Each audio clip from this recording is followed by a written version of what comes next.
Alright, I don't really have a plan for this video. I kind of just wanted to jump on and start talking and processing the last year of my life. Can you hear that? The siren? I want to take through the school year, give some helpful things at the end. I think, oh my gosh, the siren. I live near a firehouse, so this happens a lot. I used to do this on my main channel, Ben Cooper, but stuff has been happening. I didn't really want to post it there, so I'm posting on this new channel. So that means you're new to this channel. Please subscribe. The title of this is probably going to be something like Things I Learned in My First Year of Grad School. I'm going to step you through everything that happened in the last year, and then we'll go through and summarize, and I'll, at the very end, give the top 3 things that I learned from everything. And it's not just things that I learned in school, it's things that I learned outside of school and whatever. I think it could be helpful for anybody who might be in my position one day. But a lot of this is just going to be me processing it and me placing it somewhere so I have it to look on years from now. I've been doing this for the past 4 years of my college life, and I didn't want to just stop just because I didn't think it was going to perform as well on my other channel and maybe hurt those other videos. So anyways, let's jump right into it. First semester, I moved to Knoxville. I am currently a grad student at the University of Tennessee, Knoxville. I moved to Knoxville during coronavirus, which was hectic. That was stressful. I had to go through the whole experience of finding an apartment and dealing with all that while you couldn't really come visit the town and visit a lot of places because things were kind of shut down. People were very cautious, and rightfully so. It just made things a lot difficult. I've wound up in this great apartment. I live by myself, and that is so nice, especially for these YouTube videos, because if I was sitting out here doing YouTube videos while my roommate was running around trying to get to the kitchen or something, it would be a pain. And just for a little timestamp for me in the future, it worked out so perfect for all of this stuff in here because my grandmother was moving into a smaller house, so she had all of this furniture that she needed to get rid of, and obviously I had other family members help out, and I had some stuff of my own, and just everything worked out as perfectly as it could, which is so great. So I moved down here the 1st of August of 2020. I was like, well, I need to be down here. They need me down here by the beginning of August, but I don't know what anything looks like. I didn't know anybody.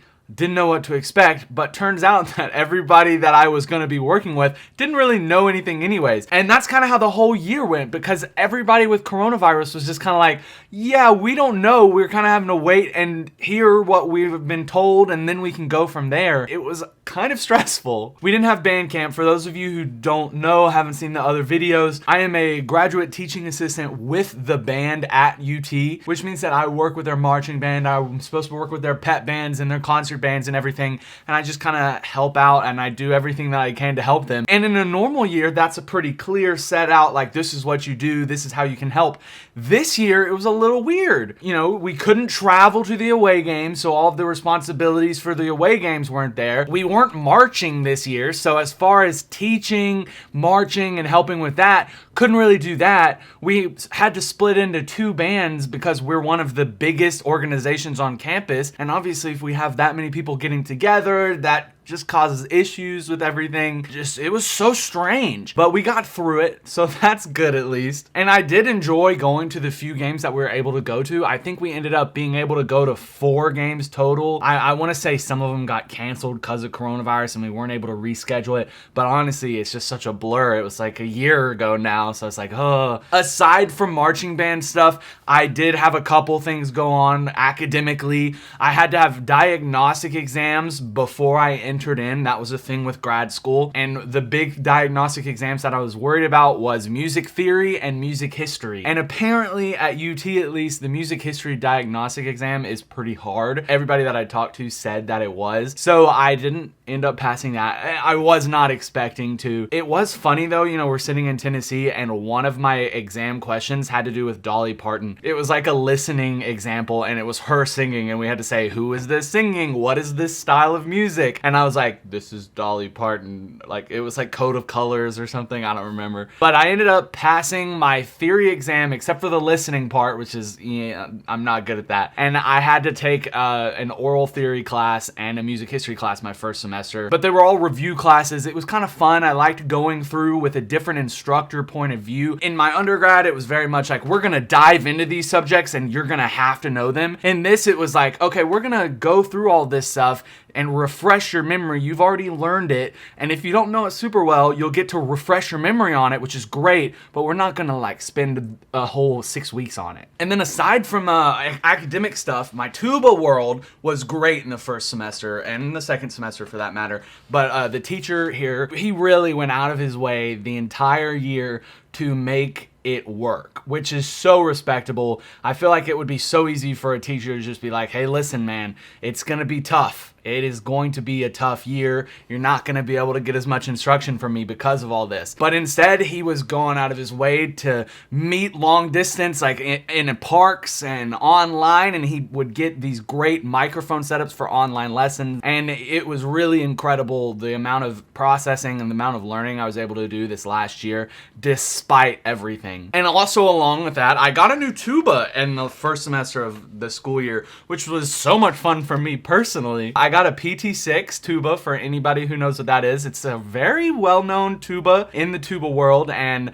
I just love playing it. It is so fun. I am trying to get better and better every day as far as that's concerned. And then, you know, we had Christmas and everything. Nothing really stands out from Christmas worth mentioning. I'm sure I went home and had a lot of fun with family. But then we go into our second semester of the year. And second semester is very basketball pep band, and you have a lot of pep band stuff to do in a typical year, but not this year because coronavirus. It was either the school or the college program, or somebody decided that there was not going to be any pep bands at any of the basketball games this year, which means I had nothing to do, which was a real bummer. Like, I'm sitting here and I have this assistantship. I want to work and I want to help out in any way possible. So I tried to spend time in the office. I tried to help out when they needed me. And a lot of that was just like setting up chairs for the band program and everything. But no basketball pep bands because of coronavirus, which will make this next year, just in general, this next year, as far as my assistantship, is going to be weird. Because you think, oh, this is the second year, they're going to have a grip on things. They know how things work, but that's not really the case anymore because we didn't get to learn everything last year. So this second year is going to be a lot of learning, and then it's a 2-year program. We're gone. So it's kind of a bummer. My only hope is that we actually get to have games, we get to march, and we get to go to the away games and everything, so we can have that full experience. Obviously, you know, we haven't been told one way or the other yet. We're kind of waiting to see about that. Another thing about this last semester, the second semester of the year, is there was no fall break, there was no spring break, and there was like one Wednesday we had off in the entire year, and that was exhausting. It is so draining to go 100% of the time non-stop school for, what was it, 3-4 months? By the middle of the semester, so many of the people in the studio and just in general, the mood on campus, or at least in the music building, was of exhaustion. And it really showed me the importance of those breaks and that importance of taking time for yourself and being able to like step away from it, because I'm not that kind of person to step away from it. I'm gonna worry about it until it gets done, and that's just not healthy. So it was just exhausting. On top of that, I was taking a couple classes this last semester, and the one that just about killed me was music history from medieval times to the Renaissance. So it was just old music, and if anybody knows me, if they've ever talked to me about music history in any form, that is not interesting to me. But it was the one option that was open. I had to take it, and looking back, it wasn't as bad as I thought it was gonna be. The teacher luckily took in and made it as interesting as I think she could, which is commendable. I love that. It worked out okay. And it was fun because we had to present 3 times in the year. 3 times in the semester, we had to be the one that presented whatever we were reading. Basically, what I've learned in grad school so far is you read a lot, then you get together and talk about the reading, and then you go home and you read even more, and it's just exhausting. But we got through it, and you know, I had to present on the readings, and the 3 that I picked at the beginning of the year actually turned out to, in my opinion, be some of the more interesting ones, and it was a lot easier to present on things that were interesting. You know, you can understand that for anybody's watching this. And since classes were all online pretty much, you would present and it would just be like a Zoom thing. So I was sitting here in front of a camera talking about all these things that I personally found interesting, And I don't know, I just felt like I'd done that before. I don't really know where I would have had that experience. But, and another thing that I've learned from grad school is that it's just a lot of papers. My second semester, I didn't have any tests. I had 0 tests, and it was just a bunch of academic papers. And I'm not gonna lie, I have issues with academic papers because I'm very much like, this YouTube stuff is very fun to me because it's like, okay, how can I make this as interesting, as entertaining as possible for the person who's viewing it, the person who is taking it in, like receiving the information that I'm giving. And that is just not what you do in an academic paper, really. You kind of have to go in this exact format, you know, the teachers would critique me and oh, well, you have to have it said this way in the most formal way with the biggest words possible. But for me, I'm very much like, listen, I want to simplify it and I want to make it readable to anybody who wants to read it. So at the end of the year, when it was time to present our papers, I was presenting and I just felt like it was great. I thought I was able to say everything in a way that was interesting, and the whole thing you could follow along and you were kind of engaged in that content the entire time. But when it came to the paper, I just felt like I was jumping through so many hoops. A lot of that was lost in the translation from the presentation that I felt confident about to the paper. But also, I'm just not a good writer, so maybe that's just, if you're a good writer, I'm sure you love it and you can translate that stuff really well. So I'm not knocking academic writers or anything. That's just, for me personally, I struggle with it. Okay, so aside from school, let's talk about personal life second semester, a little bit of YouTube and stuff like that. I had a video get 300,000 views this last semester. One video got 300,000 views. I kind of changed up my content a little bit in the beginning of the year, and I was like, well, I'm gonna try this and see where it takes me. And I guess it worked out, because I'm at the point now where I can make a video that will get 1,000 views, and that is already like way better than where I was this time last year. But then if I make a good video, it can get like 30,000 views, 20, 30, 40,000 views on a video if it's good enough, which is just got me thinking, like, that's crazy. And that's in like a year's time. Obviously, I've been doing this YouTube stuff for a while, but I'm trying to teach myself. I'm just absolutely just going in on the analytics and everything of everything, because that's what I find interesting. I think from a business side of view, analytics and stuff has always been interesting to me. And I remember when I was younger, I would read books about businessmen and what they did to make their businesses work and everything. You know, it's not really a business now. I don't know where it'll go in the future, but like, I do make money here and there from it. So it's great to like see that check from Google at the end of the month and be like, okay, this was a good week. So obviously I was getting a handle on what made a good video and what was engaging to my content. I entered in this tuba video competition that was because of coronavirus. There's basically this thing called the International Tuba Euphonium Association, and they have this thing called ITEC, International Tuba Euphonium Conference, and it's like every other year, and it's a lot of fun. I've been to it, I think, once or twice at this point, and it's great to go. But this year they were having it virtually. Because of the virtual nature of things, they opened up a new competition, and this competition was for entertainment, basically. You had limitations of only being able to work and record with one person at a time in one room, right? So I couldn't just get me and my friend together and we recorded it all together in the video. It had to be done a certain way, corona safe. But it also, the big thing that they were judging on was the entertainment factor. Believe it or not, like, I have it sitting right over here. I won the thing, which is crazy to me. Absolutely crazy. Me and my friend Grayson spent probably from February to May just working on it, and we spent so many hours on it. But we made Play That Country Tuba Cowboy. If you haven't seen that on my main channel, please watch it, because it didn't get great views, but it was so fun. And obviously it was liked by literally my favorite tuba player. Oystein Bodsvik was one of the judges, so he saw it and he was like, yeah, this guy deserves to win. And it was just a crazy experience.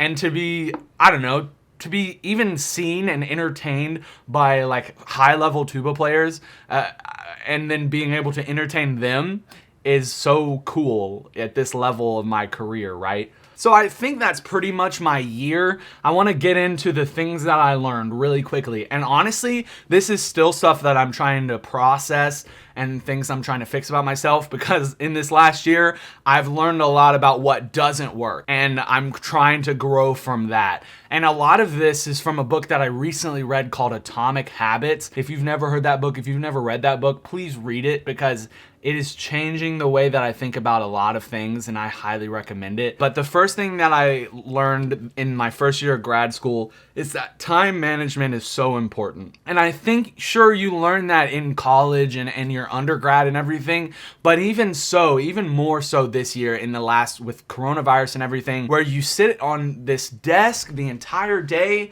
and you could easily just sit and do nothing the entire day. If you want to do good in your classes, you have to make yourself do something. You have to be as productive as possible. You have to get those assignments done. You have to do that reading. And for me in my personal life, like, you have to clean your apartment. You have to take care of yourself. And that is something that I'm still processing and learning. Another thing that I learned because of the whole coronavirus side of things is life is hard if you're by yourself, because it's so easy moving to this new town, moving to where I didn't know anybody. It would have been so easy to just shut myself out and not try to meet people, not go to, I personally go to church and try to meet people there and meet people at school and everything. It's so important to surround yourself with people who are positive to your life and just positive in general, because otherwise you can really slip into this like area that you don't want to be in, and that's a dangerous thing. And I think we saw that a lot in the coronavirus, where people were disconnecting from others, and that's just a difficult thing. And the last thing that I'll probably talk about is try and grow and learn as many things as possible, because you don't want to be a one-trick horse in today's world. And that basically comes from me trying to grow as like a teacher, because I'm doing all this graduate teaching assistant stuff that I'm at least trying to. I'm trying to grow in that way. I'm also trying to grow as a tuba player and as an entertainer. And on the other side of things, I want my YouTube videos to do well, and I want my video editing skills to be well, and I just want to have as many skills that I enjoy doing and I like doing and I'm good at to grow up, to build up with me as a person. So eventually a person who might hire me would see like, okay, we'll hire him for this, but he can also do this stuff and this stuff and this stuff. So he's just going to be so helpful to our whole organization. And that's the thought process with that. Time management and surrounding yourself by positive people only helps with that end goal of being a greater all around person for somebody to hire. And I don't know, it's difficult because in grad school, you're kind of forced. I think in undergrad, it's very easy to just be like, all right, I'm in college, I'll figure everything out later. But now that I'm in grad school, you kind of have to think like, okay, well, I have limited time here. What's next? What's the next step? Because eventually I'm going to be in a spot where I have to figure it out. I'm in a point where I can take care of myself pretty well right now, but it's not going to be the case all the time, and I'm gonna have to figure something out. Anyways, that was just a lot of talking. I appreciate you guys if you made it all the way to the end. I used to have a podcast. We don't really do it anymore, but I like just processing things. So I don't know, I might do this more on this channel. I also have some other video ideas for this channel that I think I'm gonna do. And this is just gonna be my more like personal one-on-one channel. And then the other channel, the main channel, will be for reactions and stuff. And I have another channel coming soon. I'm making all these channels and I hope it's a good idea. I think analytically for YouTube it is. So just stay tuned. Follow me on social media at Make Life Musical. I need to use that more. I have a couple ideas for what I want to do to make it more usable for me. But anyways, guys, that wraps up this video. I hope you enjoy. Go Make Life Musical, and I'll see you in the next one. It's making life musical. Hey.